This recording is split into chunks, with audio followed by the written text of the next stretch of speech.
누군가와의 관계가 끝났거나 직장을 잃었을 때, 사랑하는 사람을 잃었을 때 우리는 애도 단계를 거치게 된다. 하지만 애도를 피하려고 애쓰는 사람들도 있다. 어떤 경우든 공통적으로 겪는 단계가 있다. 오늘 이 글에서는 애도와 슬픔의 5단계에 대해 알아보려고 한다. 애도 단계를 피하는 사람들. 누군가를 잃었을 때 애도하는 시간이 필요하다. 하지만 당장 애도하지 않고 피하고 나중에라도 언제든 준비가 되면 애도를 할 수 있을까? 누군가와의 관계를 정리했는데 애도할 마음이 생기지 않아 바로 새로운 누군가를 만나는 사람들도 있다. 애도하는 시간을 보내야 하는 상황인데 그냥 이를 피해버리는 것이다. 하지만 피하는 것은 결코 건강한 방법이 아니다. 준비가 안 된 상태에서 그냥 새로운 사람을 만나는 것이기 때문이다. 지난 시간을 정리하지 않고 그냥 도망친 것일 뿐이다. 그렇다면 슬픔이나 애도도 단계가 있을까? 더 읽어보기. 이혼을 극복하는 데 도움이 되는 팁. 애도와 슬픔의 5단계. 1단계. 부정. 첫 번째 단계는 부정하는 단계이다. 사랑하는 사람이 죽었다는 것을, 연인과 헤어졌다는 것을, 직장을 잃었다는 사실을 그냥 부정하는 것이다. 부정하는 것은 실제로 일어난 일을 맹목적으로 믿지 않는 것이다. 현실을 받아들이는 것이 아프기 때문에 현실을 부정한다. 그래서 실제로 많은 사람들이 다른 이야기를 꾸며낸다.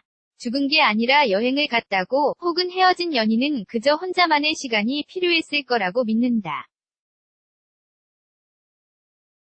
하지만 이 단계도 언젠가는 끝이 난다. 2단계. 분노. 부정하는 것. 일 멈추고 실제로 무슨 일이 일어났는지 깨달으면 상황이 바뀐다. 헤어진 연인이든 나를 떠난 사람이든 그들에게 화를 낸다. 왜 나야? 당신의 잘못이야? 왜 나한테 이러는 거야? 절대 용서하지 않을 거야? 라고 생각한다. 우리가 느끼는 고통에 대해 다른 사람을 비난한다. 우리가 느끼는 것에 대해 책임을 지라고 분노하는 단계가 슬픔의 두 번째 단계이다. 3단계. 타협. 분노를 한 후에는 상실을 이겨내기 위해 희망을 가진다. 잃어버린 것을 되찾기 위해 다른 대안을 찾는다. 사랑하는 사람이 사망한 경우에는 영혼과 대화를 할 줄 안다는 사람을 찾아 대화를 하려고 시도한다. 이별한 경우에는 다시 그를 찾아가 유혹한다. 직장을 잃어버린 경우에는 다른 직장을 찾아 지원을 한다. 이렇게 해서 성공한다면 슬픔의 과정이 여기서 끝난다. 하지만 그 사람이나 직장을 다시 잃는 상황이 만약 생기면 훨씬 더 힘들 것이다. 4단계. 우울. 타협 단계를 지나면 비로소 슬픔을 느낀다. 슬픔을 느끼는 것은 우리가 현실을 받아들이고 있다는 뜻이다. 모든 것이 끝이 났고 슬픔의 눈물을 흘리면 고통이 한결 가벼워진다. 하지만 너무 오랫동안 우울한 상태로 머물러 있지는 않아야 한다.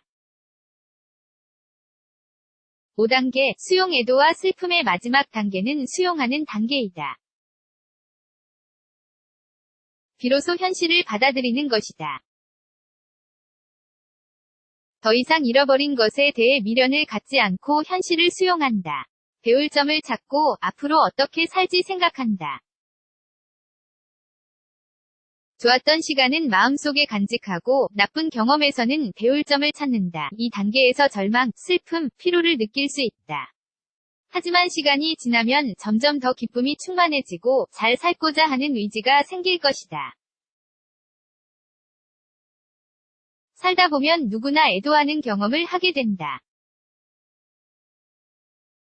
애도의 시간을 통해 과거를 떠나보내고 현재의 삶을 살아야 한다. 애도와 슬픔의 어떤 단계에 멈춰 있다고 느껴지지는 않는가?